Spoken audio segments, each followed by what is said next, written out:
Hi, it's Alex. I just want to talk to you about my team I'm working with, Protect Ukraine Now, our proposed changes to the National Security Act for fiscal year 24 that came out last week. So, before the National Security Act came out, I had just finished writing a proposal with my team about a new military aid strategy that Congress can leverage to help Ukraine gain operational advantage and get out of the stalemate. This is the proposal that we were writing, and it's very well thought out. I'm working with military experts. They're my spirit animals. I linked up with them and we just like connected right away, and it's just been amazing working with these patriots, these volunteers. But these American based team put together this brilliant spreadsheets, brilliant information. We have lists of prioritized weapons that Ukraine needs with explanations and everything. Um, and we have all these materials that we can provide to Congress members and members of the public to better understand really clearly and in a detailed way what Ukraine needs. So this is the proposal that I helped them write. It's really simple strategy that we need in order to shift this stalemate status into Ukraine's favor, or else there might not be any Ukraine left. We really need this like now, because if things go for the way they are for another years, we may not have a Ukraine. So our strategy is 4 points. Basically, maximize short-term military aid. That's the PDA fund. I told you guys about that in a previous video. Front load military equipment that's just sitting in U.S. storage, decommissioned and collecting dust and costing us money really to keep and maintain it. Give Ukraine modern weapons and provide them with a modern capability, and then make it prescriptive, like really like make the measures in this supplemental bill very specific without leaving out any ambiguity. So when we wrote this, I plan to go to DC this month and then happen to write this amazing proposal with these amazing people. And I actually went to DC last week, kind of like when everything was going down with the National Security Act test vote. It was a really dramatic day. Republicans walked out. It's this very, very popular. I've written about it in the public. Idea of linking border security to Ukraine aid. It's a hot topic. And I was there that day. I was in the Senate building meeting with my senator because I said I would, and I kept my promise and I really went. So um, that by the time I got home, my team had shared with me the then public bill. So it's not a bill, it's a test vote, it's an act, and they're trying to make it a bill, but they don't want to because there's a lot of partisan fighting over it. But we then took this bill and then we've been working on it for the past week now, applying our strategy, our 4 point strategy to this bill. And so this is what our strategy in action looks like. So and we're gonna go back. Like I have now meetings with my senator's office again, and I'm really, really thankful for Senator Rubio, and I really feel like he is actually listening to me. I've been calling on him in the public sphere through my writings, and like I really feel like he's responding to me. And Congressman Mario Diaz-Balart, his office has been amazing too. His office is a little further south than mine, but these are two members of Appropriations Committee, and that's what matters to us because this is an Appropriations Act, and these Florida congressmen actually have the ability to regulate this. So first things first is one of the strategies we used was prescriptive strategy. So right here in the original bill, it had, am I showing you this? I need to make sure. Okay, I am showing you. Ukraine aid linked to Israel aid right here on this line item. And you really can't tell how much goes to which country. So we did a little analysis and we determined, okay, well, Congress and the administration was trying to send $14 billion to Israel. It didn't get passed because there's just so much intensity going on in Congress over these issues. So if you split out 14 billion from this 24 billion, you get 10 billion left that we assume is going to go to Ukraine. So this is weapons to replenish the U.S. industrial base after they send it to Ukraine and Israel. So Israel needs weapons. Ukraine needs weapons. Israel is a smaller state. They have pretty modernized systems right now, but they need more for sure. And so we didn't want to touch like anything that might be for Israel. And obviously, like, we're just focused on Ukraine. I'm friends with people who are focusing on Israel right now, and you know that's really good. And like we definitely are coinciding and supporting each other. But with Ukraine, we need more. As I've explained to you before, this PDA, this is the PDA distribution over time, where basically weapons are taken out of U.S. storage, decommissioned weapons that we'll never use, it is just collecting dust and costing us money to maintain. We value those weapons, send them to Ukraine, and then the other part of that PDA fund is then to purchase more weapons or order for manufacture to replenish those stockpiles. So this is completely going into revamping the U.S. industrial military complex, and but this is stretched out over time. And it's funny because I I made a video about PDA yesterday, and my friend emailed me back and she's like, PDA, I thought that stood for public display of affection. And I'm like, well, that's really funny because that's kind of what it is. It's a public display. It's an appearance that we're helping Ukraine and that we love Ukraine and that we're helping them fight the war. But it's really not, because it's a slow drip over time. It's an arbitrarily decided amount that's not actually helping Ukraine gain operational advantage. So you could even see how it's distributed over time. It can't really be connected to any military goal because it's just like these little bursts of aid that's just stretched. We don't want any more focus on the long-term military aid until we prioritize short-term military aid. So that's basically what my team and I are doing. We want to see like bigger chunks of aid being dispersed and weapons being dispersed, because it's stalemate right now. And if Ukraine doesn't get operational advantage, they might fall within the next year, and it's not going to be good. So our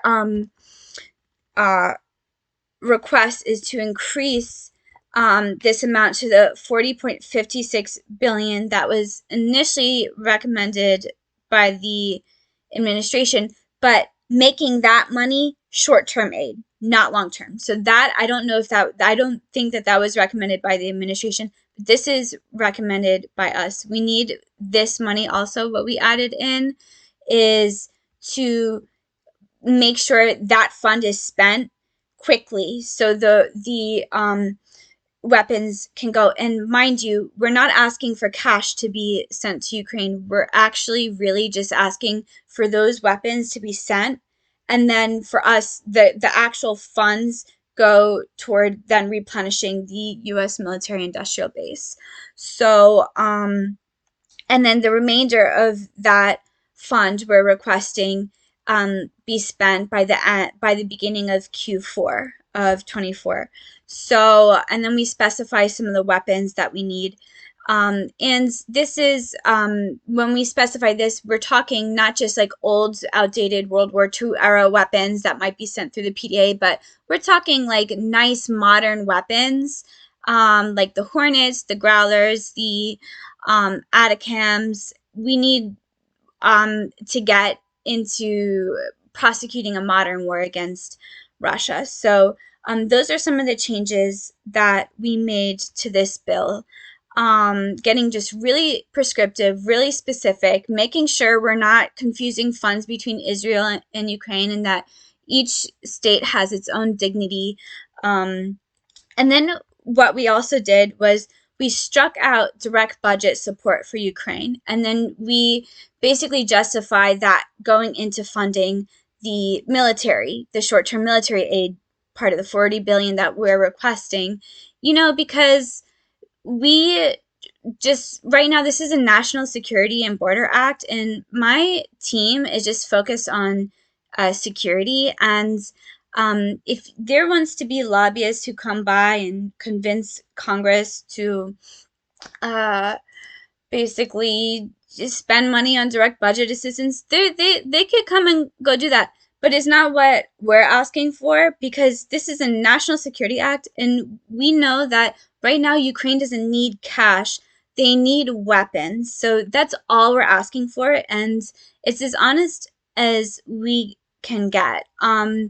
Especially with the accusations of corruption, and we know that Ukraine has a history of corruption, and it's like, we're just normal people coming and who care about the war, who care about, Ukraine and the US interest in Ukraine, and we just want the weapons sent. So we're not asking for any money, and we're actually striking out those requests for money and saying, let's repurpose that for military aid. Again, this is just a National Security and Border Act. If somebody could come by and lobby up for more money, but that's not what I'm asking for. And I think that that's going to make people like Mike Johnson and a lot of the conservative, critics and skeptics, that's going to satisfy.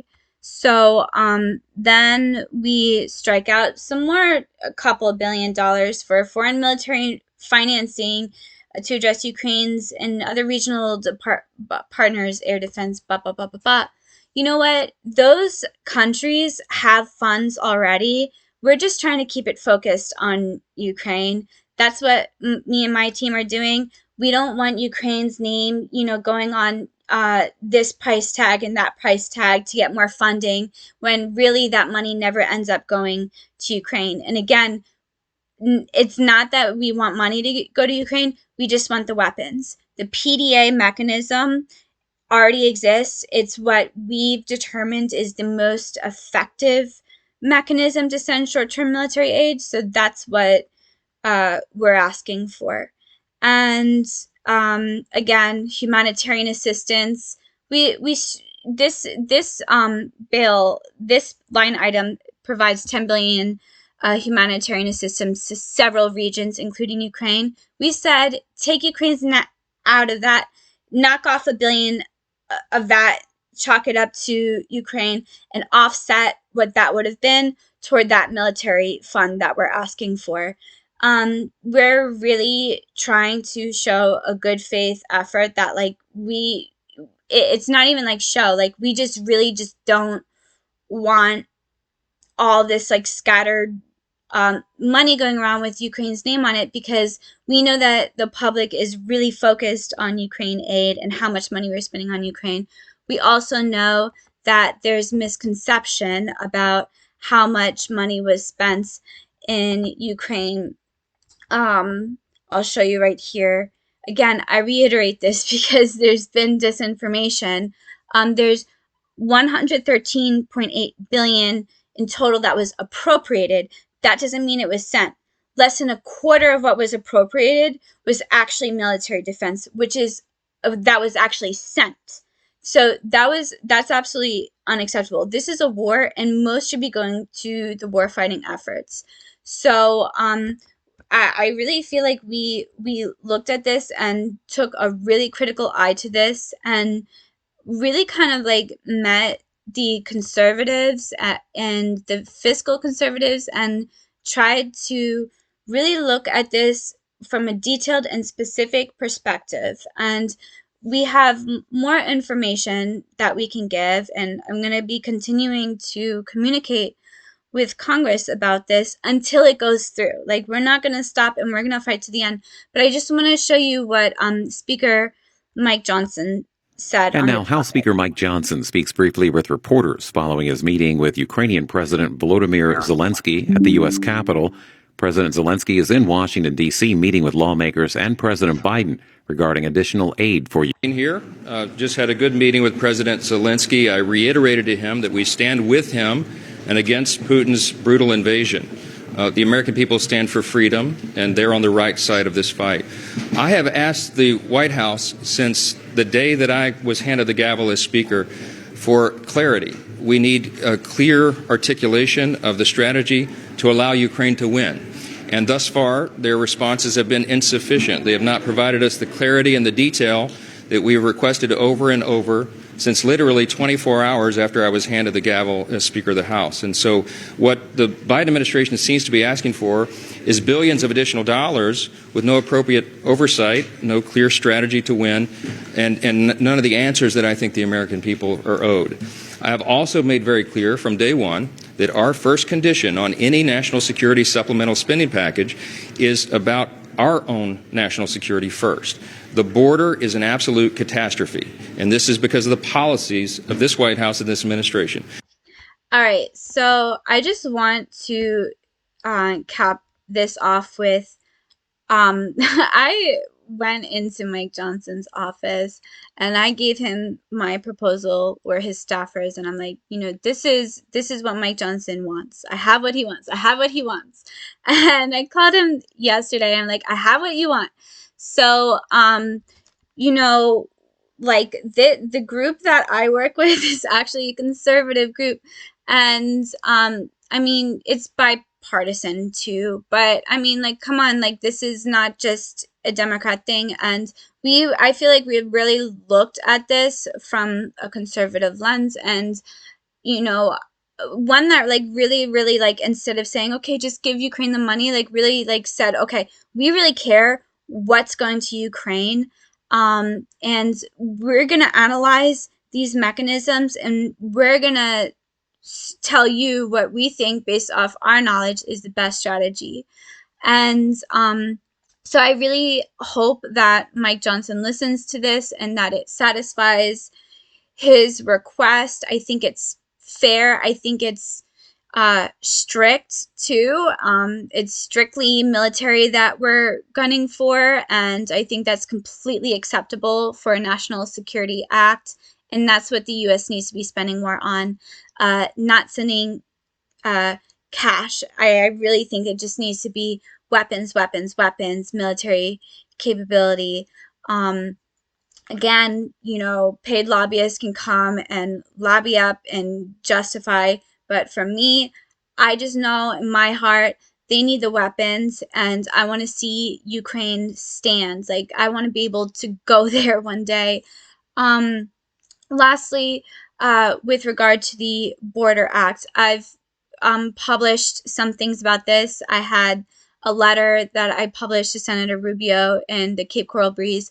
I brought it to his office, and I honestly, that day, like, I don't know what happened, but all my problems that I had with the border bill with regard to like immigration issues, like, that I found controversial, they took them out of that act. So I could honestly say that border act for me is like as clean as possible, and I just don't think that should be holding anything up anymore. I know that the Democrats and the Republicans are still fighting over it, but like, and I've been trying to tell my Democrat friends, like, there's nothing wrong with this border bill anymore, and an overwhelming 3/4 of bipartisan American support the securing the border. So in fact, I would even go as far as to say that border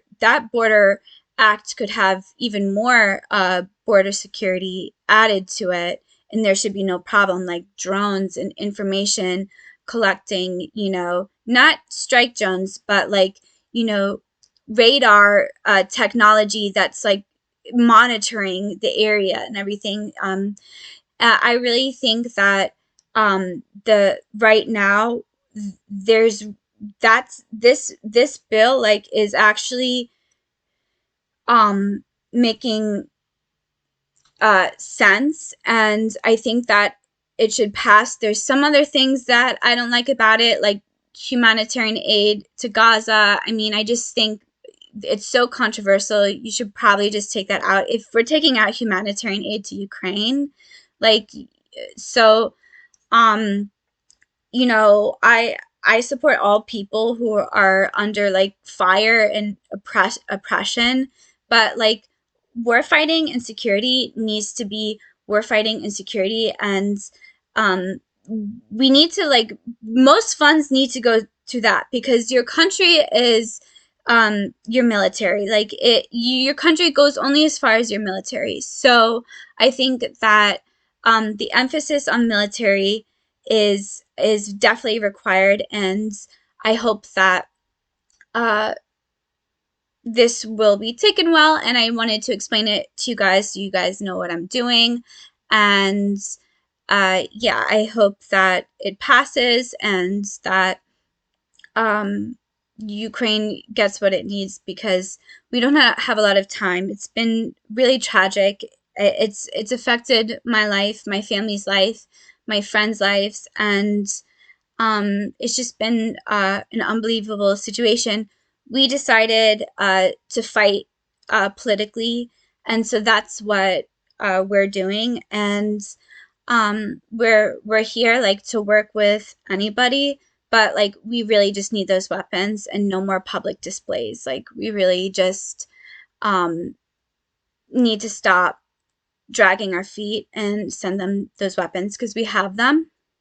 And if you guys want to know anything else, I'll put a few links down there, and you guys could feel free to reach out to me, and I'm willing to talk about this. All right, thank you so much. Bye.